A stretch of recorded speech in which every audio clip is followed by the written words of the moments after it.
এইটো মানে এটা হেৰি ৰাজনীতিক ধাৰণা হয়।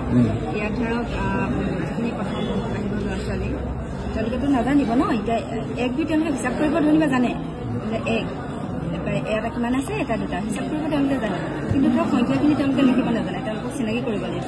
গতিকে মই ইয়াতে মানে এটা হেৰি কৰিছিলোঁ সিহঁতক, আৰু ল'ৰা ছোৱালী যিহেতু ভালো পাব ডিজিটেল যুগৰ ল'ৰা ছোৱালী। গতিকে মই বোলো এইটো কলম বোলো ইয়াত লগোৱা, সিহঁতক লগাব দিম বা শুনিবলৈ দেখাই দিম বোলে ইয়াত এটা ফুট আছে আৰু তোমালোকে এইফালে লগাই যোৱাচোন। গতিকে মই সিহঁতক লগাবলৈ দিলোঁ। এই ওপৰ লাইটটো জ্বলিব চাবা বুলি ক'ম, ল'ৰা ছোৱালী ক'ম আৰু জ্বলিছে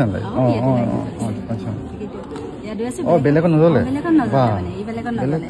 লাইটটো য'ত জ্বলিব মানে একটো মানে একটো তেনেকে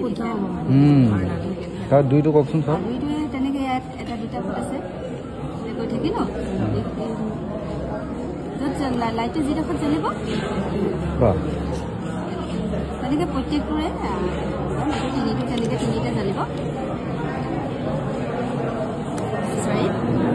বেলেগত নজ্বলে মানে ল'ৰা ছোৱালীক ক'বলৈ হ'ব, মানে ধৰক বেলেগতে নজ্বলে, যিটো শুদ্ধ হ'ব সেইটোৱে জ্বলে। মানে চাৰিটো কেনেকৈ লিখে ধৰক, চাৰিটো এইটো এনেকৈ লিখে, ইয়াত চাৰিটা ফুট আছে এনেকৈ দিলোঁ, চাৰিটো এই চাৰিটো এনেকৈ লিখে। ইয়াত মেটেৰিয়েল কি ইউজ কৰিছে আপুনি কওকচোন ভালকৈ। ইয়াতে মেটেৰিয়েল আছে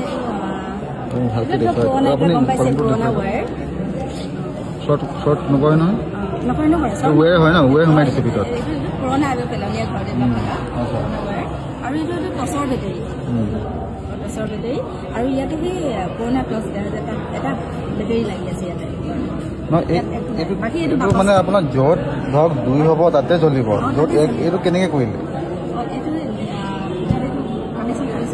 আচ্ছা, কোনোবাই হেল্প কৰি দিছে আপোনাক? হেল্পটো ল'বই লাগিব, আপুনিতো ইলেক্ট্ৰিচিয়ান নহয় নহয়, হয় নাই? হ'লেও কিন্তু ক্ৰিয়েটিভিটি আছে।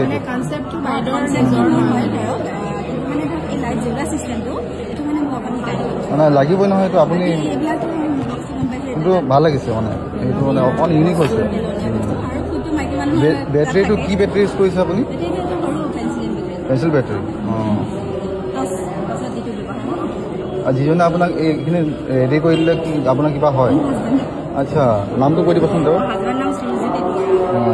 নামটো কৈ দিয়ক বাইদেউ। মোৰ নাম ইন্দ্ৰাণী গগৈ দুৱৰা। হয়, আপোনাৰ স্কুলৰ নাম? PNC টিংখাং প্ৰাথমিক বিদ্যালয়। ঠিক আছে, থেংক ইউ।